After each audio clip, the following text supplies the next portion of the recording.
Hello and good morning to my dear students. તો આજે જે છે આપણે કોષીય અંગિકાઓ વિશે ચર્ચા કરવાના છીએ. કોષીય અંગિકાઓ વિશે ચર્ચા કરવાના છીએ. હવે આ કોષીય અંગિકાઓ જે શબ્દ છે તમે ક્યાં સાંભળ્યો હતો? જ્યારે આપણે કોષ કેન્દ્ર પટલના આધારે જોયું હતું કે કોષ કેન્દ્ર પટલના આધારે પ્રેઝન્ટ ગેરહાજર છે કે એ હાજર છે. એના પ્રમાણે કોષના બે પ્રકાર હતા. કયા કયા હતા? આદિકોષ કેન્દ્રી અને સુકોષ કેન્દ્રી. આદિકોષ કેન્દ્રી કેવા પ્રકારનો કોષ છે? પ્રાથમિક પ્રકારનો કોષ છે કે જેમાં કોષ કેન્દ્ર પટલ જેવી કોઈ રચના આવેલી હોતી નથી. તેમજ કોષીય અંગિકાઓ જે છે એ પણ આવેલી હોતી નથી. જ્યારે કોષુકોષ કેન્દ્રી કોષ કે સંપૂર્ણ જે વિકસિત કોષ જે છે એની અંદર શું હોય છે? કોષીય અંગિકાઓ આવેલી હોય છે. તો આજે જે છે એ આપણે એ કોષીય અંગિકાઓ વિશે ચર્ચા કરવાના છે કે કોષ જે છે એમાં કયા કયા પ્રકારની જે છે એ કોષીય અંગિકા જે છે એ આવેલી હોય છે અને એનું કાર્ય શું છે અને એની એકચ્યુઅલમાં ડેફિનેશન શું છે એ જોઈશું.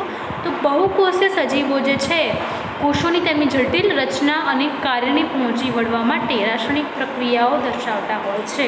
તમને ખબર છે કે આપણા બોડીઝમાં આપણું જે આખું શરીર શાસન કરેલું છે કોષો, અને તે વિવિધ પ્રકારના જે કાર્યો જે છે એ કરતા હોય છે. અને વિવિધ પ્રકારના કાર્યો એટલે વિવિધ પ્રકારની રાસાયણિક ક્રિયાઓ જે છે એ આપણા શરીરની અંદર ચાલતી હોય છે. તો એ બધી રાસાયણિક પ્રક્રિયાઓને પહોંચી વળવા માટે, એ જટિલ રચનાઓને પહોંચી વળવા માટે એ કેટલીક રચનાઓ ધરાવે છે. બરાબર? એ દરેક પ્રક્રિયાઓને એકબીજાથી અલગ રાખવા માટે આપણા બોડીઝમાં, આપણા સેલ્સમાં, આપણા કોષમાં બહુ જ બધી રાસાયણિક પ્રક્રિયાઓ થતી હોય છે. તો બધી રાસાયણિક પ્રક્રિયાઓને અલગ રાખવા માટે તેઓને પટલથી આવૃત, ઓકે, કોષો જે છે એ પટલથી આવૃત જે છે એક નાની નાની રચનાઓ જે છે ધરાવે છે. અને શું કહેવામાં આવે છે? અંગિકા, કે જે કોષની અંદર પ્રેઝન્ટ હોય છે, જે પટલથી આવૃત હોય છે, જેને શું કહેવામાં આવે છે? કોષીય અંગિકા. ઓકે, તો હવે આપણને એવો ક્વેશ્ચન થાય કે ચલો આપણે જ્યારે ડુંગળીનો કોષ જોયો હતો, ડુંગળીનો કોષ એટલે શું કહેવાય? વનસ્પતિ કોષ કહેવાય. તો વનસ્પતિ કોષ જ્યારે આપણે જોયો હતો ત્યારે આપણને તે કોઈ એવી અંગિકાઓ જોવા મળી ન હતી. ખાલી કોષ કેન્દ્ર જોવા મળ્યું, કોષ દિવાલ જોવા મળી, કોષ રસ્તા જોવા મળ્યું, પણ વિવિધ પ્રકારની નાની નાની અંગિકાઓ આપણને એવી રચનાઓ જોવા મળી નહીં. તો હવે એ ક્વેશ્ચનનો આન્સર એવો છે કે આ નાની નાની જે અંગિકાઓ જે છે એને જોવા માટે વધારે મેગ્નિફિકેશન, ઓકે, તે મતલબ કે વધારે ઝૂમ સૂક્ષ્મ રચના છે એટલે એને જોવા માટે ઇલેક્ટ્રોન માઇક્રોસ્કોપની જરૂર પડે છે. ઓકે, તેને જોવા માટે શેની જરૂર પડે છે? ઇલેક્ટ્રોન માઇક્રોસ્કોપની. જ્યારે ઇલેક્ટ્રોન માઇક્રોસ્કોપ જે છે એ શોધાયું એના પછી વિવિધ પ્રકારના વૈજ્ઞાનિકોએ પણ કોષની શોધ કરી અને પછી એમાંથી અલગ અલગ પ્રકારની જે કોષીય અંગિકાઓ જે છે એમનું નિરીક્ષણ કર્યું હતું. તો આપણે જે છે તમારા ચેપ્ટરની અંદર કેટલી કોષીય અંગિકાઓ જે છે એમાં 5 કોષીય અંગિકાઓ વિશે ચર્ચા કરવાના છીએ. એની અંદર આવે છે અંતઃકોષ રસજાળ, ગોલ્ગી પ્રસાધન, લાઇસોઝોમ્સ, કણાભસૂત્ર, રંજકકણો, જેના વિશે આપણે ચર્ચા કરવાના છીએ. હવે ચર્ચા કરતાં પહેલાં આપણે એક વસ્તુ જાણવી ખૂબ જ જરૂર છે કે તમારા ખબર છે કે કોષ મુખ્યત્વે 2 પ્રકારના હોય, વનસ્પતિ કોષ અને પ્રાણી કોષ. હવે આ વનસ્પતિ કોષ અને પ્રાણી કોષમાં શું તફાવત છે એ જોઈએ. વનસ્પતિ કોષ અને પ્રાણી કોષ બંને કેવા પ્રકારના કોષ છે? સુવિકસિત કોષ છે, સંપૂર્ણ વિકસિત કોષ છે, સુકોષ કેન્દ્રીય કોષ છે. મતલબ કે બંનેમાં શું આવેલું હોય? કોષીય અંગિકાઓ આવેલી હોય છે. તો આજે જે છે આપણે એ બંને કોષ વચ્ચેનો તફાવત જોઈશું કે કઈ કોષ અંગિકા જે છે એ બંનેમાં પ્રેઝન્ટ છે. એવી કેટલીક કોષીય અંગિકાઓ જે છે કે મતલબ એ વનસ્પતિ કોષમાં પ્રેઝન્ટ છે પણ એ પ્રાણી કોષમાં નથી. જ્યારે એવી પણ કેટલીક અંગિકાઓ જે છે એ પ્રાણી કોષમાં પ્રેઝન્ટ છે પણ વનસ્પતિ કોષમાં શું હોય છે? ગેરહાજર હોય છે. તો સૌપ્રથમ આ તફાવત જે છે એ જોઈ લઈએ આપણે. પહેલો તફાવત એ છે, આપણે જાણ્યો જ હતો કે વનસ્પતિ જે કોષ જે છે શું ધરાવે છે? કોષ દિવાલ ધરાવે છે. વનસ્પતિ કોષ શું ધરાવે છે? તો કોષ દિવાલ ધરાવે છે. જ્યારે પ્રાણી કોષમાં શું હોય છે? એ ગેરહાજર હોય છે. પ્રાણી કોષમાં કોષ દિવાલ ગેરહાજર હોય છે. તેમજ હરિતકણ, હરિતકણ જે છે, ઓકે, તો હરિતકણ જે છે શેમાં હોય છે? વનસ્પતિમાં પ્રેઝન્ટ હોય છે. જ્યારે એ પ્રાણી કોષ જે છે એમાં શું હોય છે? એબસન્ટ હોય છે. હવે આ તમને જે કહી રહી છું એ બધું શું છે કે બધું વનસ્પતિ કોષમાં પ્રેઝન્ટ છે પણ પ્રાણી કોષમાં પ્રેઝન્ટ નથી. ઓકે, તો બીજું એક છે કોષ દિવાલ, બીજું છે હરિતકણ, ત્રીજું છે ત્રીજું છે રસધાની. રસધાની જે છે એ શેમાં પ્રેઝન્ટ હોય છે? ઓલવેઝ પ્રેઝન્ટ ઇન વનસ્પતિ કોષ યા પ્લાન્ટ સેલ્સ. ઓકે, તો વનસ્પતિ કોષમાં જે છે એ રસધાની પ્રેઝન્ટ હોય છે, જ્યારે એ પ્રાણી કોષમાં શું હોય છે? એનો અભાવ હોય છે. ઓકે, તો આ હતું કે જે કઈ કોષીય અંગિકાઓ એવા પ્રકારની જે છે કે જે ખાલી વનસ્પતિ કોષમાં પ્રેઝન્ટ છે, એ પ્રાણી કોષમાં શું છે? એનો અભાવ છે. જ્યારે બીજી બાજુ કે પ્રાણી કોષમાં હોય પણ વનસ્પતિ કોષમાં ના હોય, તો એવું કોણ આવે? એ શું છે? તારા કેન્દ્ર. તારા કેન્દ્ર જે છે એક રચના છે જે ખાલી શેમાં જોવા મળે છે? પ્રાણી કોષમાં જોવા મળે છે. વનસ્પતિ કોષમાં તારા કેન્દ્ર જોવા મળતું નથી. ઓકે, આ વસ્તુ છે તમે નોટ ડાઉન કરી દેજો જે હું બોલી રહી છું. અને બીજું હવે જોઈશું કે બંનેમાં જે પ્રેઝન્ટ છે એવી અંગિકાઓના નામ કે જે વનસ્પતિમાં બી પ્રેઝન્ટ છે અને પ્રાણી કોષમાં બી પ્રેઝન્ટ છે. ઓકે, તો એવી અંગિકાઓ જે છે શું છે? કોષ કેન્દ્ર, અંતઃકોષ રસજાળ. હવે અંતઃકોષ રસજાળ વિશે આપણે આ ચર્ચા કરીશું કે કયા કયા એનો પ્રકાર શું છે, એની રચના શું છે. ત્યારે વખતે ખબર પડશે કે બે પ્રકારની અંતઃકોષ રસજાળ જે છે આપણા સેલની અંદર આવેલી હોય છે. એક છે લીચ્છી અને બીજી શું છે? ખરબચડી. જેના વિશે આપણે આગળ ચર્ચા કરીશું કે બંનેના કાર્ય શું છે. તેમજ કર્ણાભસૂત્ર, ગોલ્ગી પ્રસાધન એ બંનેમાં આવેલું હોય છે. ઓકે, તો શું શું બંનેમાં આવેલું હોય છે? તો કોષ કેન્દ્ર, અંતઃકોષ રસજાળ, કર્ણાભસૂત્ર, ગોલ્ગી પ્રસાધન, કોષરસ સ્તર જે છે એ પણ શું હોય છે? બંનેમાં આવેલું હોય છે. તેમજ કોષરસ. ઓકે, તો આટલી બધી વસ્તુઓ જે છે એ બંને કોષોમાં આવેલી હોય છે. ઓકે, તો હવે આપણે જે છે તમને ખબર પડી કે વનસ્પતિ કોષ અને પ્રાણી કોષમાં કોષીય અંગિકાઓને લઈને શું તફાવત છે. તો આજે જે તમારા ચેપ્ટર્સમાં આ તમારું જે ચેપ્ટર છે એમાં આ પાંચ કોષીય અંગિકાઓ જે છે જેના વિશે ચર્ચા કરવાના છીએ. 5 કોષીય અંગિકાઓ કઈ કઈ છે? અંતઃકોષ રસજાળ, ગોલ્ગી પ્રસાધન, લાઇસોઝોમ્સ, કર્ણાભસૂત્ર અને રંજકકણ. ઓકે, તો હવે આપણે જે છે એ અંતઃકોષ રસજાળ વિશે જાણીએ.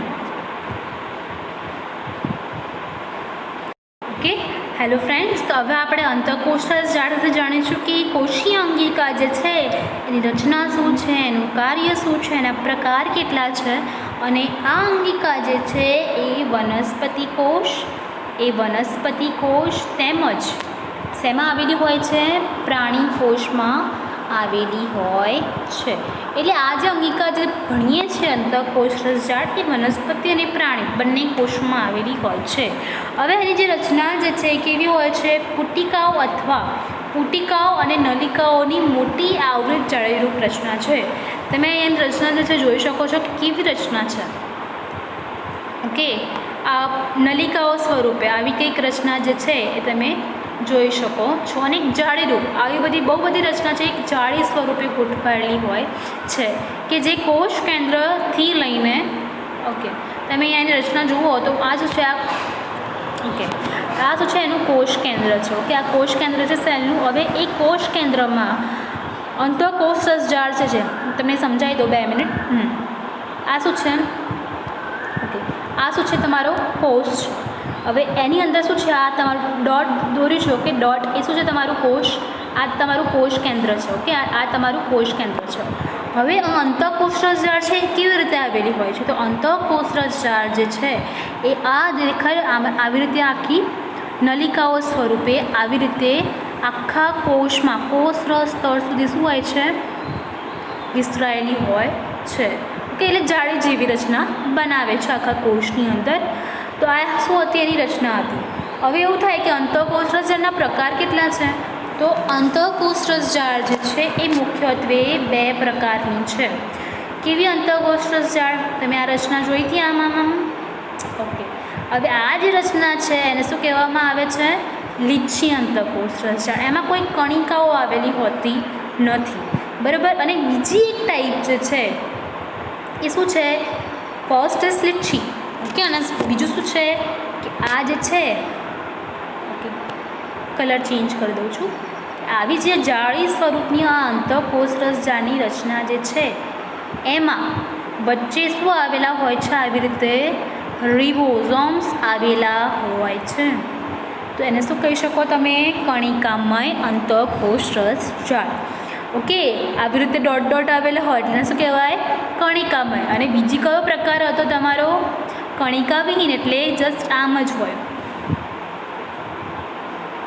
ઓકે, એમાં કોઈ રિબોઝોમ્સ જેવી રચના જે છે એની નલિકાઓની અંદર આવેલી હોતી નથી. તો બે પ્રકાર છે અંતઃકોષ રસજાળના: નલિકામય કણિકાવિહીન અને કણિકાવિહીન. ઓકે, કણિકામય અને કણિકાવિહીન અંતઃકોષ રસજાળ. Okay, done. તો હવે આપણને એવો ક્વેશ્ચન થાય કે બે પ્રકારની અંતઃકોષ રસજાળ કેમ આવેલી હોય છે, એમના કાર્યો શું છે? તો એ જોઈ લઈએ કે કણિકામય અંતઃકોષ રસજાળ અને કણિકાવિહીન અંતઃકોષ રસજાળનું કાર્ય શું છે. તો લીચ્છી અંતઃકોષ રસજાળ એટલે કે કલિકાવિહીન અંતઃકોષ રસજાળ જે છે એનું કાર્ય શું છે? તમે અહીંયા જોઈ શકો છો, ચરબીના અણુનું એટલે કે લિપિડનું નિર્માણ કરવાનું કાર્ય કરે છે. ઓકે, તો લિપિડનું નિર્માણ જે છે એ કોણ કરે છે? તો શું આવશે? લીચ્છી અંતઃકોષ રસજાળ, કે જેનું સંશ્લેષણ કરવાનું કાર્ય, લિપિડના સંશ્લેષણનું કાર્ય કોણ કરે છે? લીચ્છી અંતઃકોષ રસજાળ. જ્યારે કણિકામય છે મતલબ કે જેમાં રિબોઝોમ્સ જે છે એ આવેલા હોય છે. આ શું છે? તો આ જે છે એમાં શું હોય છે? રિબોઝોમ્સ આવેલા હોય છે. આ રિબોઝોમ્સ છે એમાં આવેલા હોય છે.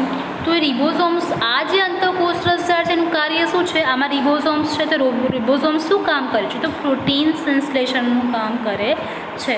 મતલબ કે ખરબચડી એટલે કે કણિકામય અંતઃકોષ રસજાળ જે છે એનું કાર્ય શું થઈ ગયું? પ્રોટીન સંશ્લેષણનું કાર્ય કરે છે.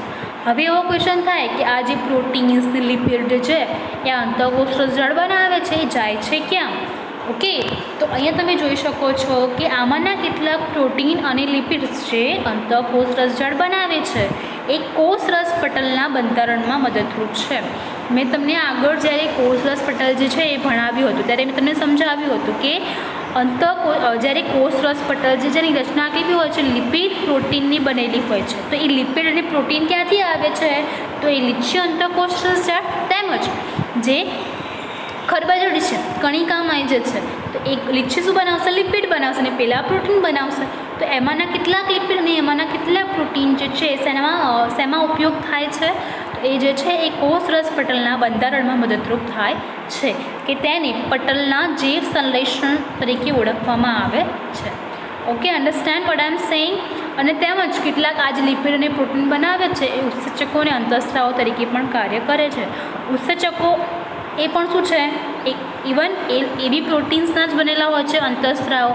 તો એ જે છે અમુક પ્રકારના જે પ્રોટીન્સ જે છે એ અંતઃકોષ રસજાળના એ ઉત્સેચકો તેમજ અંતઃસ્ત્રાવો તરીકે શું કરતા હોય છે? કાર્ય કરતા હોય છે. ઓકે, તો આ હતું અંતઃકોષ રસજાળ. અને તેમજ અહીંયા બીજું છે કે પૃષ્ઠવંશી પ્રાણીઓમાં યકૃતના કોષોની SCR. ઓકે, તો એમાં કેવું છે કે પૃષ્ઠવંશી પ્રાણીઓ કે જેમાં યકૃત જે આવેલું હોય ત્યાં જે આ કોષ છે તો કોષની અંદર શું છે?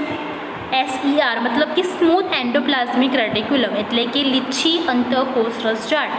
તો એ જે છે એ ઘણા બધા વિષારી દ્રવ્યો અને દવાઓને શું બનાવે છે? બિનવિષારક બનાવવાની ભૂમિકા ભજવે છે. યકૃતના કોષોમાં એ શું કરે છે?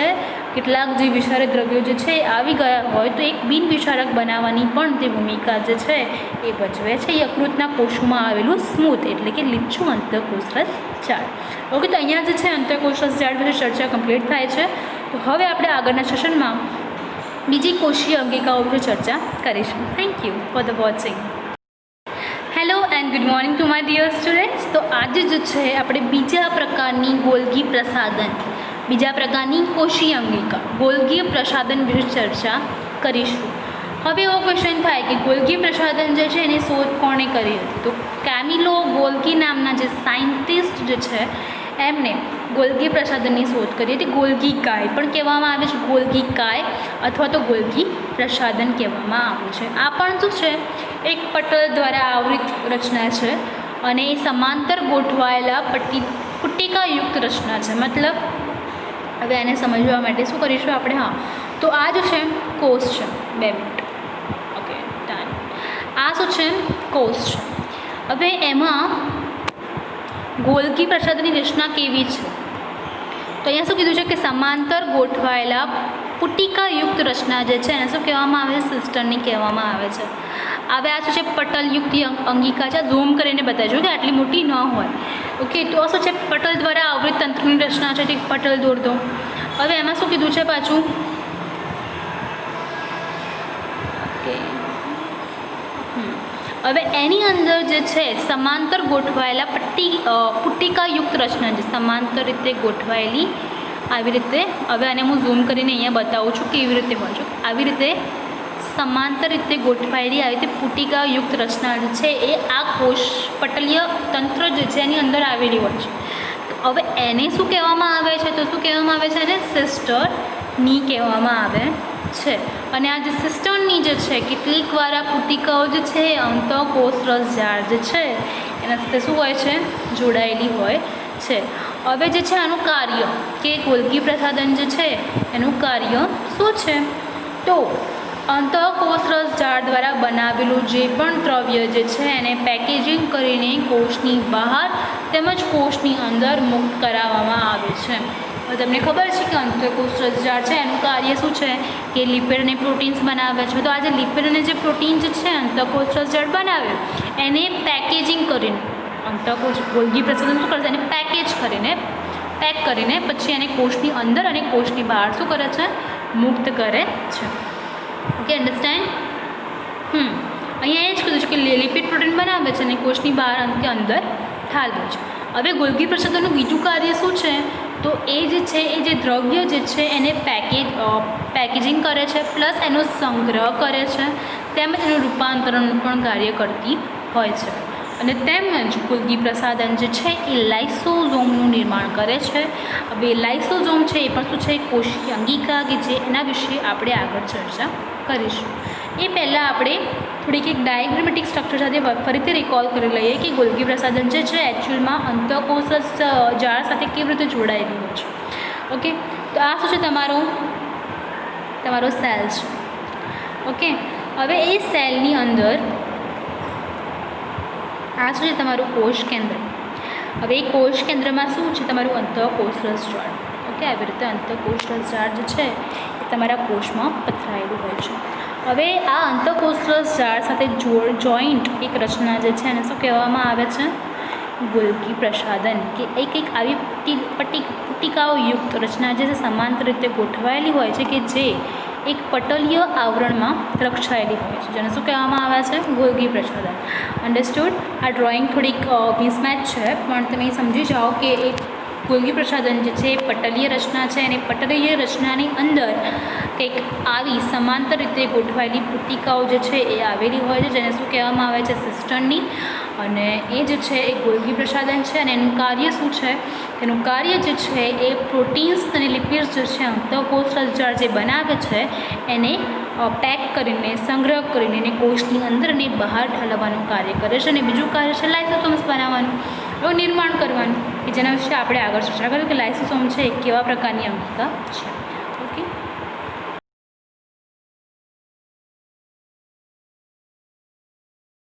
ફ્રેન્ડ્સ, તો હવે આપણે લાઇસોઝોમ્સ વિશે ચર્ચા કરીશું. લાઇસોઝોમ્સ પણ એક પ્રકારની કોષીય અંગિકા છે કે જેનું કાર્ય શું છે? તો કોષને સ્વચ્છ રાખવાનું. ઓકે, તો એક કોષ જે છે એને શું કરે છે? સ્વચ્છ રાખે છે. કોષોમાં કેટલાક ઉત્સર્ગ દ્રવ્યો હોય છે, કચરો હોય છે, ત્વચવા તરીકે કાર્ય કરે છે. ઓકે, બહારના અજારક દ્રવ્યો જેવા કે બેક્ટેરિયા જે છે, તો કેટલાક બેક્ટેરિયા જે છે એ અજારક દ્રવ્યો છે એ લોકોનો નિકાલ કરવાનું કાર્ય કોણ કરે છે? એ લોકોના ખોરાક જે છે બેક્ટેરિયા ખોરાક જૂની અંગિકાઓના વિઘટન પણ કરે છે. હવે તેમજ એ પોતાના કોષોનું પણ શું કરી નાખે છે? પાચન કરી નાખે છે. જેના કારણે શું કહેવામાં આવે છે? આત્મઘાતી કોથળી કહેવામાં આવે. Suicidal bag. ઓકે, પોતાનું જ નાશ કરી દે. લાઇસોસોમ્સ સ્વચ્છ કરવામાં એ પોતાનો જ નાશ કરી દે છે અને એને શું કરવામાં આવે છે? આત્મઘાતી કોથળી કહેવામાં આવે છે. તો હવે જે છે આપણે કર્ણાસૂત્ર વિશે ચર્ચા કરીશું. તો કર્ણાસૂત્રને આપણા કોષનું શક્તિગત એટલે કે ઉર્જા પેદા કરતી અંગિકા છે. ઓકે, જે હંમેશા ઉર્જા પેદા કરે. એનું કાર્ય શું છે? ઉર્જા પેદા કરવાનું in the form of ATP. તો હવે એની રચના જોઈ લઈએ કે કર્ણાસૂત્ર જે છે એકચ્યુઅલમાં એની રચના કેવી હોય છે. તો એની રચના જે છે એ કેવી હોય છે? 2 આવરણ ધરાવે છે. બહારનું આવરણ કેવું હોય છે? છિદ્રિષ્ટ હોય છે આ શું છે? કર્ણાભસૂત્ર. આ બહારનું આવરણ છે. ઓકે, આ બહારનું આવરણ છે જે કેવું હોય છે? છિદ્રિષ્ઠ હોય છે. અને બીજું આવરણ કયું હોય છે? અંદરનું આવરણ છે. ઓકે, જે કેવું હોય છે? પ્રવર્ધો ધરાવે છે. તમે આ જોઈ શકો છો, આ અંદર અંતઃપ્રવર્ધો ધરાવે છે. ઓકે, તો આવી કંઈક રચના જે છે એ શું હોય છે? અંદરના જે આવરણ જે છે ઊંડા અને પ્રવર્ધો ધરાવે છે, અંતઃપ્રવર્ધો. ઓકે, તો આવી કંઈક રચના જે છે એ જોવા મળતી હોય છે. તેમજ આ જે પ્રવર્ધો જે છે, આ કિનારી જે છે, બરાબર, ત્યાં શું હોય છે કે ત્યાં જે છે અહીંયા જે છે એ શું કરે છે? એટીપી જનરેટ કરે છે. એટલે કે એનર્જી પ્રોડક્શન જે છે એ અંદરના જે સ્તર જે છે એમાં થાય છે. તો હવે આ પ્રવર્ધો જે બને છે, હવે કોઈ એકદમ સીધી દોરી લઈ લો, લાઈક હવે આ સીધી દોરી છે, તો અહીંયા જે સપાટી કેવી છે? ઓછી છે. હવે આટલો જ એરિયા છે, પણ જો હું એને આવી રીતે કરું તો આ જે સપાટી જે શું કરી જશે? વધી જશે. એટલે કે જે આ પ્રવર્ધો જે છે એની સપાટી શું કરે છે? વિશાળ સપાટી પૂરી પાડે છે એટીપી જનરેટ કરવા માટે. કેમ કે આ જે સપાટી જે છે ત્યાં શું થશે? એટીપીનું નિર્માણ થશે, ઉર્જાનું નિર્માણ થશે. અને એ જે છે એ વધારે ઉર્જા પ્રાપ્ત કરવા માટે વિશાળ સપાટી જે છે એ આંતર પ્રવર્ધો જે છે એ શું કરે છે? પૂરી પાડે છે. ઓકે, હવે તેમજ આ જે અંતઃ આવરણ જે છે, તેમજ એ જે છે આખું કર્ણાભસૂત્ર જે છે એ જે છે પોતાના ખુદનું ડીએનએ ધરાવે છે. It's called the mitochondrial DNA. કર્ણાભસૂત્રનું ડીએનએ ધરાવે, ખુદનું ડીએનએ ધરાવે છે. તેમજ એ ખુદના રિબોઝોમ્સ પણ ધરાવે છે. ઓકે, તેથી તે પ્રોટીનનું નિર્માણ કરે છે. તમને ખબર છે રિબોઝોમ્સનું કાર્ય શું છે? પ્રોટીનનું નિર્માણ કરવાનું. એટલે કે માઇટોકોન્ડ્રિયા જે છે, કર્ણાભસૂત્ર એ શું ધરાવે છે? રિબોઝોમ્સ ધરાવે છે. તેના કારણે પ્રોટીન સંશ્લેષણનું પણ કાર્ય કરે છે. શક્તિ જનરેટ કરવાનું એટલે કે ઉર્જા પેદા કરવાનું in the form of ATP. Okay, એટીપીનું ફૂલ ફોર્મ શું છે? એડેનોસાઇન ટ્રાઇફોસ્ફેટ. ઓકે, તો આ જે હતું એ શક્તિગર કર્ણાભસૂત્ર ચર્ચા હતી. હવે આના પછી આપણે રંજક કણો વિશે ચર્ચા કરીશું. હેલો ફ્રેન્ડ્સ, તો હવે આપણે રંજક કણો વિશે ચર્ચા કરીશું. હવે રંજક કણો જે છે એ એવા પ્રકારની અંગિકા જે છે કે જે માત્ર અને માત્ર વનસ્પતિ કોષમાં જ પ્રેઝન્ટ હોય છે. તમને ખબર હશે કે વનસ્પતિમાં તમે એના પાંદડા જોયા હશે કે કેવા કલરના હોય છે? ગ્રીનિશ કલરના હોય છે. હવે જે ગ્રીન કલર જે છે એ આ રંજક કણોના કારણે હોય છે. ઓકે, એ રંજક કણો જે છે મુખ્યત્વે બે પ્રકારના હોય છે. કયા બે પ્રકાર છે? ક્રોમોપ્લાસ્ટ અને લ્યુકોપ્લાસ્ટ. રંગકણો અને બીજા શું છે? રંગહીન કણો. ઓકે, બે પ્રકારના રંજક કણો જે છે એ વનસ્પતિ કોષમાં પ્રેઝન્ટ હોય છે. એમાં આવે છે રંગકણો, કલરફુલ્સ, અને બીજા શ્વેત કે રંગહીન કણો અથવા તો લ્યુકોપ્લાસ્ટ. ઓકે, હવે જે રંગકણો જે છે એ કયા પ્રકારના રંજક દ્રવ્ય ધરાવે છે? તો ઓકે, તો રંજક કણો જે છે જે એ ક્લોરોફિલ રંજક દ્રવ્ય ધરાવે છે. જેને શું કહેવામાં આવે છે? હરિતકણો કહેવામાં આવે છે. તમને બધાને ખબર છે હરિતકણનું કાર્ય શું છે? હરિતકણનું કાર્ય શું છે? પ્રકાશ સંશ્લેષણનું કાર્ય છે. હવે એ ક્લોરોફિલ નામનું રંજક દ્રવ્ય ધરાવે છે, જેના કારણે તમારા જે લીવ્સ છે, ઓકે, વનસ્પતિમાં જે પાંદડાઓ હોય છે જેનો કલર કેવો હોય છે? ગ્રીન કલરનો હોય છે. ઓકે, અને હરિતકણનું કાર્ય શું છે? પ્રકાશ સંશ્લેષણ કરીને પોતાનો ખોરાક બનાવવાનો. હવે હરિતકણ જે છે એ ક્લોરોફિલ સિવાય પણ બીજા બધા વિવિધ પ્રકારના અલગ અલગ કલરના એટલે કે પીળા અને નારંગી કલરના રંજક દ્રવ્યો પણ ધરાવે છે. જે રંગહીન કણો શું કરે છે? રંગહીન કણોનું કાર્ય શું છે? કે જેમાં સ્ટાર્ચ, ચરબી કે પ્રોટીન જે છે એનું શું થશે? કણિકાઓના સ્વરૂપે શું થાય છે? એમાં સંગ્રહ થાય છે. હવે આ તમે જે રચના જોઈ રહ્યા છો શું છે? હરિતકણ છે. હરિતકણની રચના કેવી છે? એ પણ કેવી છે? દ્વિસ્તરીય છે. તેમજ એમાં ખુદનું શું આવેલું હોય છે? ડીએનએ આવેલું હોય છે. આ રિબોઝોમ્સ પણ આવેલા હોય છે. હવે તમે આ જે આ રચના જોઈ રહ્યા છો આવી, ઓકે, તેને શું કહેવામાં આવે છે? થાઇલેકોઇડ. શું કહેવામાં આવે છે? થાઇલેકોઇડ. હવે આનું કોઈ એક પોર્શન લઈ લો આવી રીતે, આ થાઇલેકોઇડ્સનું આ લઈ લો, તો હવે એમાં તમને એવું થાય કે ક્લોરોફિલ જે છે એ ક્યાં આવેલું હોય છે હરિતકણમાં? તો એ ક્લોરોફિલ જે છે એ આ થાઇલેકોઇડ્સના બોર્ડર ઉપર આવી રીતે ગોઠવાયેલું હોય છે. હવે જે છે અને આ જે આખી રચના છે શું કહેવામાં આવે છે? ગ્રેના. ઓકે, અને આ જે છે આ રચના આખી બની છે શું કહેવામાં આવે છે? આધારક. Okay, understood what is a હરિતકણ. આની રચના હતી, એનું કાર્ય શું છે? પ્રકાશ સંશ્લેષણનું કાર્ય છે. હવે છે એવું કે રસધાન્યો. હવે તમારા આના પછી જો છે રસધાન્યો વિશેનું ઇન્ફોર્મેશન છે. તો રસધાન્યોનું કાર્ય શું છે? સંગ્રહનું કાર્ય છે. અને જે રસધાન્યો જે છે શેમાં આવેલી હોય? એકલી વનસ્પતિ કોષમાં. પ્રાણી કોષમાં નાના કદની હોય છે, જ્યારે વનસ્પતિ કોષમાં કેવી હોય છે? તે મોટા કદની હોય છે. કેમ કે વનસ્પતિઓ ખોરાક જે છે એ જાતે બનાવે છે. અને જે રસધાન્ય જે છે એ કોષીય દ્રવ્યોથી ભરેલી હોય છે. કેવા કોષીય દ્રવ્યો? તો એમાં શું આવશે? એમિનો એસિડ, શર્કરા, કાર્બનિક એસિડ, પ્રોટીન્સ, એનાથી શું હોય છે? ભરેલી હોય છે. Okay, done, clear. Okay friends, તો તમે તમારા સિલેબસની અંદર આવેલી દરેક કોષીય અંગિકાઓ વિશે ભણી ગયા. અને હવે જે છે તમારા ચેપ્ટર નંબર 5નો આ લાસ્ટ ટોપિક છે, જેનું નામ છે કોષ વિભાજન. કોષ વિભાજન એટલે શું? કે નવા કોષનું નિર્માણ કેવી રીતે થાય? એક કોષમાંથી બીજો કોષ કેવી રીતે બને? તો એનું આન્સર શું આવે? કોષ વિભાજન. ઓકે, તો હવે અહીંયા એક લાઈન લખી છે. ઓકે, તો પ્રજનન માટે જન્યુ કોષનું નિર્માણ આવશ્યક હોય છે. જે ક્રિયા દ્વારા નવા કોષનું શું થાય છે? નિર્માણ થાય છે, કે જેને શું કહેવામાં આવે છે? કોષ વિભાજન. હવે આ કોષ છે, આ કોષ જે છે એ વિભાજન પામશે ને કેટલા બનાવશે? 2 બનાવશે. એકમાંથી બીજા 2 કોષોનું નિર્માણ થવું. હવે આ જે પ્રોસેસ જે છે એ ક્યારે થાય? પ્રજનનની ક્રિયા વખતે, જ્યારે જન્યુનું નિર્માણ થાય ત્યારે થાય.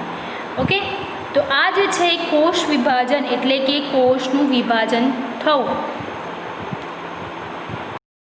હેલો ફ્રેન્ડ્સ, તો ચેપ્ટર નંબર 5માં તમારે ચિક સેલ એટલે કે ગાલના કોષોની એક પ્રવૃત્તિ આપી છે. હવે એ પ્રેક્ટિકલ જે છે કેવી રીતે પરફોર્મ કરાય, તમે તમારા ગાલના કોષો જે છે કેવી રીતે જોઈ શકો, એના માટેનો અહીંયા એનિમેટેડ વિડીયો જે છે કે તમે એ પ્રેક્ટિકલ જે છે કઈ રીતે પરફોર્મ કરશો એ જોઈએ. તમે તમારા ગાલના કોષોને કેવી રીતે સૂક્ષ્મદર્શક યંત્રમાં જોઈ શકશો. ઓકે, તો સ્ટાર્ટ કરું છું વિડીયો અહીંયા. તો એના માટે કેટલીક વસ્તુની જરૂર પડે. રિક્વાયરમેન્ટ્સની એને શું કહેવામાં આવે છે? Toothpick, cover slab, methylene blue. Methylene blue એક અભિરંજક છે કે જે તમારા કોષોને કલરફુલ બનાવે, જેના કારણે આપણને જે કોષ જે છે વધારે સ્પષ્ટ જોઈ શકીશું. Brush, glycerine, needle, compound microscope, જેની જરૂર જે છે આ પ્રેક્ટિકલ કરવા માટે પડે છે. Filter paper. હવે આ પ્રોસિજર મતલબ કે આ પ્રેક્ટિકલ જે છે કેવી રીતે પરફોર્મ થાય છે. તો ડિસ્ટિલ્ડ વોટર લેવાનું ડ્રોપરના મદદથી અને એને સ્લાઇડ ઉપર મૂકવાનું, જસ્ટ ડ્રોપ ઓફ વોટર. પછી તમારે ટૂથપીક લઈને તમારા ગાલના જે કોષો છે, જે ગાલની અંદર જે છે રબ કરવાનું, જેના કારણે ગાલના કોષો જે છે એ ટૂથપીકમાં ચોંટી જાય. અને પછી પાણીનો ડ્રોપ મૂકી તો સ્લાઇડ ઉપર એમાં ડીપ કરવાનું, જેના કારણે ગાલના કોષો જે ચોંટ્યા હોય ટૂથપીકમાં તે આવી જાય. પછી એમાં મિથિલિન બ્લુ નામનું અભિરંજક જે છે એને શું કહેવામાં આવે? ઇંગ્લિશમાં સ્ટેન કહેવામાં આવે, કે જે ગાલના કોષોને શું કરશે? બ્લુઇશ કલરમાં સ્ટેન કરશે, જેના કારણે આપણને એક કલરફુલ દેખાય. થોડાક સમય માટે રાખવાનું અને પછી એક્સેસ જે સ્ટેન જે છે એને રિમૂવ કરવાનું મિથિલિન બ્લુને ફિલ્ટર પેપરના થ્રુ. પછી એમાં ગ્લિસરીનનું ટીપું નાખવાનું. ગ્લિસરીન જે છે એક માઉન્ટિંગ મીડિયમ છે, ચીકણું પ્રવાહી છે. પછી એને કવર સ્લિપથી કવર કરવાનું અને એ પછી ધ્યાન રાખવાનું કે વોટર બબલ્સ કે એર બબલ્સ ના આવે. જો વોટર બબલ કે એર બબલ આવશે તો આપણે ચીક સેલ જે છે એ પ્રોપરલી જોઈ શકીશું નહીં. અને કવર સ્લિપ નાખ્યા પછી જે છે એક્સેસ સ્ટ્રેન જે છે એ બહાર આવી જાય છે, તો એને પણ આપણે ટિશ્યુ પેપરના થ્રુ અથવા ફિલ્ટર પેપરના થ્રુ રિમૂવ કરીશું. અને પછી એ સ્લાઇડ જે છે એને માઇક્રોસ્કોપમાં જોઈશું. તો માઇક્રોસ્કોપમાં ઓબ્ઝર્વેશન છે એ કેવા પ્રકારનું છે, ચલો જોઈએ. તમે એની રચના જોઈ શકો છો કે તમે માઇક્રોસ્કોપમાં ચીક સેલ જે છે એ અનિયમિત આકારના જોઈ શકો છો. અને તેમજ એની સેલ મેમ્બ્રેન એટલે કે કોષ રસ્તર અથવા તો કોષીય પટલ અને કોષ કેન્દ્ર જે છે ડાર્ક રેડ પોર્શનમાં તમે જોઈ શકો છો. તો આ હતી તમારા બુકની અંદર આપેલી ચીક સેલની પ્રવૃત્તિ. Thank you for the watching. Hello friends, તો તમારા ચેપ્ટર નંબર 5ની અંદર આપણે લાસ્ટ ટોપિક જે છે એ ભણવાના છીએ આજે, જેનું નામ છે કોષ વિભાજન.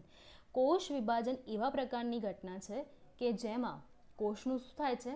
વિભાજન થાય છે, કે જેમાં તમને એવો ક્વેશ્ચન થાય કે નવા કોષનું સૃજન કઈ રીતે થાય છે, એક કોષમાંથી બીજો કોષ કેવી રીતે બને, તો એ શું છે, કોષ વિભાજન છે. એક કોષોમાંથી બીજા કોષનું નિર્માણ થવું એટલે કે એને શું કહેવામાં આવે છે, કોષ વિભાજન કહેવામાં આવે છે. ઓકે, તો કોષ વિભાજનના મુખ્યત્વે બે પ્રકાર છે, જેનું નામ છે સમભાજન અને અર્ધીકરણ. નામ ઉપરથી જ ખબર પડી જાય છે. સમભાજન એટલે શું થાય, સરખું વિભાજન. ઓકે, એટલે જે કોષની અંદર જેટલું છે એનું સરખું ભાજન, એટલે કે આ કોષ જેવો same to same, copy to copy બનાવે, એને શું કહેવામાં આવે છે, સરખું વિભાજન અથવા તો સમભાજન. બીજું શું છે, અર્ધીકરણ. અર્ધીકરણ એટલે શું, અડધી એટલે કે અડધું. ઓકે, લાઈક હું તમને એક ડ્રોઈંગ થતું સમજાવીશ. આ કોષ છે. ઓકે, મારા આના જોડે કેટલા છે, આ 2n ફોર્મમાં છે. ઓકે, જ્યારે આનું વિભાજન થાય, ઓકે, તો એ જે છે શું અહીંયા આવશે, n બની જશે.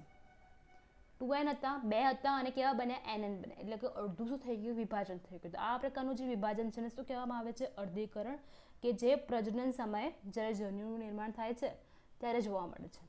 જ્યારે સમભાજન જે છે આપણામાં, જ્યારે જન્યુનું નિર્માણ થઈ જાય, બરાબર, પછી ફલિતાંડ બને અને ફલિતાંડમાંથી પછી ધીમે ધીમે એ કોષો વિભાજન પામીને આખું શરીરની રચના કરે તો વૃદ્ધિ થાય તમારી, બરાબર. તો એ સમયે જે છે તમારું સમભાજન જોવા મળે છે. સમભાજન જે છે હંમેશા દૈહિક કોષોમાં જ જોવા મળે છે. જન્યુ કોષો જે છે એમાં હંમેશા અર્ધીકરણ જોવા મળે છે. આ જે છે એક્સ્ટ્રા પોઈન્ટ હતો.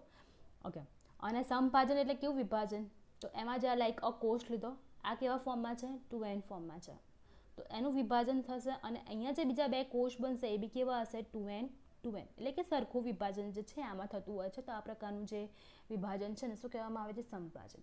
હવે તમે ડ્રોઈંગ જોઈ શકો છો, તમને ખબર છે કે હ્યુમન બોડી જે છે, ઓકે, મનુષ્યમાં કેટલા જોડ રંગસૂત્રો આવેલા હોય છે, તો હ્યુમનમાં 23 પેર્સ. ઓકે, તો 23 પેર્સ જે છે એ શું આવેલા છે, રંગસૂત્રો આવેલા હોય છે, બરાબર. તો 23 પેર્સ રંગસૂત્રો જે છે હ્યુમન્સમાં આવેલા હોય છે. એવી જ રીતે અહીંયા જે એક એક્ઝામ્પલ તરીકે સેટ કરીને કીધું છે કે આ કોષ છે. ઓકે, આ કોષ છે, એની અંદર 4 રંગસૂત્રો આપેલા છે. આ સંભાજન છે. ઓકે, અહીંયા શું થયું, એનું વિભાજન થશે. વિભાજન થઈને જે બીજા બે કોષ બનશે એમાં પણ કેટલા હશે, 4 રંગસૂત્રો હશે, એટલે કે સરખું વિભાજન છે, બરાબર. વૃદ્ધિ માટે જે છે મોસ્ટલી આવા પ્રકારનું વિભાજન થતું હોય છે. બીજું શું છે, અર્ધીકરણ. અર્ધીકરણમાં શું થાય છે, આ કોષ છે એમાં કેટલા છે, 4 રંગસૂત્રો છે, એનું 2 વાર વિભાજન થાય છે, આમાં 2 બન્યા, આમાં 2 બન્યા, પછી જે છે એ પાછું અહીંયાથી આમ બનશે, એટલે પાછા 4 બનશે. ઇન શોર્ટ 4માંથી 2 બની ગયા. ઓકે, તો એ શું થઈ ગયું, અડધું વિભાજન થઈ ગયું. તો આ પ્રકારનું જે વિભાજન છે ને શું કહેવામાં આવે છે, અર્ધીકરણ, કે જે 2 વાર થતું હોય છે. જે મોસ્ટલી જ્યારે નરજન્યુનું નિર્માણ કરવાનું હોય, માદાજન્યુ અથવા તો નરજન્યુ, ઓકે, પ્રજનનની પ્રોસેસ જે છે જ્યારે તમે ભણશો ત્યારે તમે આની આ જે છે કોન્સેપ્ટ છે આખો વધારે ક્લિયર થઈ જશે. ઓકે, ડન, કે કેવી રીતે નિર્માણ થાય છે. તો આ હતું કોષ વિભાજન. અને હવે હું તમને થોડુંક ઓવરવ્યૂ આપી દઉં કે જે પ્રજનનની પ્રોસેસ જે છે, તો તમને આ વસ્તુ જે છે થોડી ક્લિયર થઈ જાય. તો પ્રજનનની પ્રોસેસમાં કેવું થાય કે એક સંતતિમાંથી બીજી સંતતિ ઉત્પન્ન થાય, બરાબર. તો એમાં કેવું છે, આખી જે પ્રોસેસ જે છે એમાં શું થશે કે નર પ્રજનન અંગ અને માદા પ્રજનન અંગ, 2 અંગો જે છે આ પ્રોસેસ માટે જવાબદાર છે. તો એ નર પ્રજનન અંગ જે છે એ શેનું નિર્માણ કરે છે, નરજન્યુનું. શેનું નિર્માણ કરે છે, નરજન્યુ. તો એ જે છે પ્રજનન કોષ જે છે જેમાંથી આ નરજન્યુ બને છે એ કેવો હોય, લાઈક 2n છે, બરાબર. હવે એનું જે છે જ્યારે નરજન્યુ ફોર્મ થાય તો એ કેવા હોય, એ અર્ધીકરણની પ્રોસેસ દ્વારા, એટલે કે જો અહીંયા 2n જે છે માદા, કે જેમાંથી એ નરજન્યુ ફોર્મ થશે, એ 2n ફોર્મમાં હશે અને પછી એમાંથી એનું વિભાજન થઈને પછી 4 એવા કોષો બનાવશે, જેને શું કહેવામાં આવે છે, નરજન્યુ અથવા તો મેલ રિપ્રોડક્ટિવ સ્ટ્રક્ચર. ઓકે, અને આ જે છે કેવા ફોર્મમાં હોય, n. ઓકે, એટલે શું થઈ ગયું, એનું અડધું વિભાજન દ્વારા એ નરજન્યુઓનું નિર્માણ થાય છે. જ્યારે હવે શું થઈ ગયું કે સમભાજન ક્યારે જોવા મળે, જ્યારે આ નરજન્યુ, ઓકે, જ્યારે આ નરજન્યુ તેમજ આ માદાજન્યુ, ઓકે, આ નરજન્યુ કેવું હોય છે, પૂંછ ધરાવે છે. ઓકે, તો આ નરજન્યુ અને માદાજન્યુ જ્યારે ફલનની ક્રિયા થશે, ફલનની પ્રોસેસ, એટલે શું બનશે, અહીંયા ફલિતાંડ બનશે. ઓકે, ફલિતાંડ કેવું બનશે, અહીંયા 2n, કેમ કે આ પણ n અને આ પણ n, એટલે કેવું બનશે, 2n બનશે. તો હવે આ ફલિતાંડ જે છે એનું વિભાજન કેવી રીતે થશે, 2n, એમાંથી 2 બનશે, 2માંથી 4 બનશે, 4માંથી 8 બનશે. એવી રીતેનું વિભાજન જે છે ચાલુ જ રહેશે. તો આ પ્રકારનું જે વિભાજન જે છે એને સંભાજન કહે છે. તો ફલિતાંડમાંથી તમારા ગર્ભનું નિર્માણ થાય છે અને ગર્ભ જે છે એ બાળકમાં નિર્માણ પામે છે અને એ બાળક જે છે એ ધીમે ધીમે વિકાસ પામે છે અને પછી એ જે છે એ આખો વિકાસ પામે છે. એટલે તમારું હેલો ફ્રેન્ડ્સ, તો તમારું જે ચેપ્ટર છે ચેપ્ટર નંબર 5 જે છે એ કોષ વિભાજન ભણ્યા ત્યાં કમ્પ્લીટ થાય છે. અને હવે જે છે તમારા બુકની અંદર એક પ્રવૃત્તિ આપે છે. બીજી બધી પ્રવૃત્તિ જે છે મેં ઓલરેડી દેખાડી દીધી છે તમને, વિડીયો સાથે એટેચ્ડ હતી. અને આ જે છે તમારી લાસ્ટ પ્રવૃત્તિ છે ઓસ્મોસિસની છે, આશ્રુતિ. આશ્રુતિમાં શું થાય છે કે પાણીનું જે વહન જે છે પોતાની વધારે સાંદ્રતાથી પોતાની ઉચ્ચ સાંદ્રતા તરફ થાય છે, કે જે આપણે દ્રાક્ષમાં જોયું હતું. તમારી એક બીજી એક્ટિવિટી છે કે આ જ વસ્તુ છે તમારે એગમાં જોવાની છે, ઈંડામાં. ઓકે, તો ઈંડામાં એ કેવી રીતે થાય છે તમને ખબર છે? ઈંડાની રચના કેવી હોય છે? તો એમાં છે કેલ્શિયમનું એક પડ આવેલું હોય છે. વ્હાઇટ કલરનું જે પડ છે કેલ્શિયમનું હોય છે.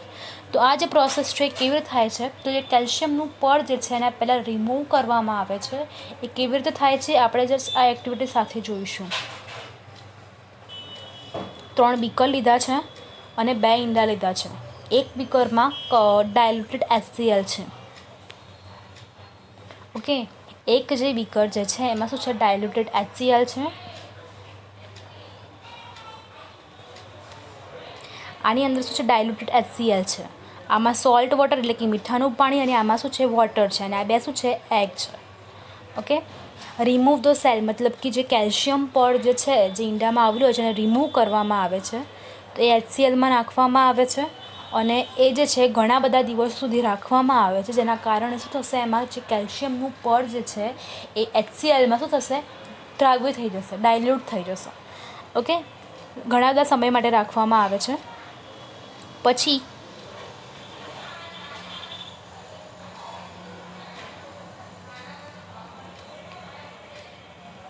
ઘણા સમય રાખ્યા પછી એમાં જે કેલ્શિયમનું જે પડ છે રિમૂવ થઈ જાય પછી એમાંનો એક જે સેલ છે એ શેમાં નાખવામાં આવે છે? સોલ્ટ વોટરમાં. અને જે બીજો સેલ છે શેમાં નાખવામાં આવે છે? તમારો એગ એ જે છે એ વોટરની અંદર રાખવામાં આવે છે.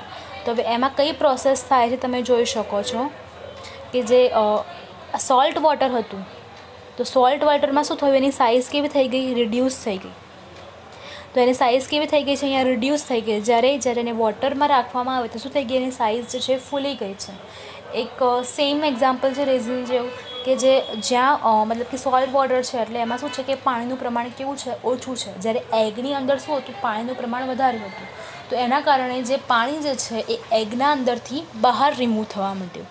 ઓકે, અને જ્યારે સેકન્ડમાં શું થયું કે બહાર વોટરનું પ્રમાણ વધારે હતું, જ્યારે કોષ છે એટલે કે ઈંડાની અંદર કેવું હતું? એનું પ્રમાણ ઓછું હતું, જેના કારણે પાણી જે છે એ કોષ એટલે કે ઈંડાની અંદર વહન થવા માંડ્યું. તો આ જે એમાં શું થયું કે ઈંડો જે છે એ ફૂલી ગયું.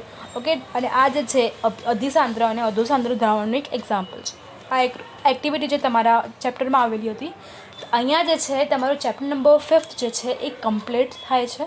તમને કોઈ બી ડાઉટ હોય, ક્વેશ્ચન્સ હોય તો તમે કોમેન્ટ બોક્સમાં કોમેન્ટ કરી શકો છો, અથવા તો ઝૂમ લેક્ચરમાં તમે મને ક્વેશ્ચન્સ છે, ક્વેરીઝ છે તમે બતાવી શકો છો. ઝૂમ લેક્ચર ઓલરેડી આ ચેપ્ટરનું ચાલી જ રહ્યું છે, તો એમાં તમે એના ક્વેશ્ચન્સ જે છે એ પૂછી શકો છો.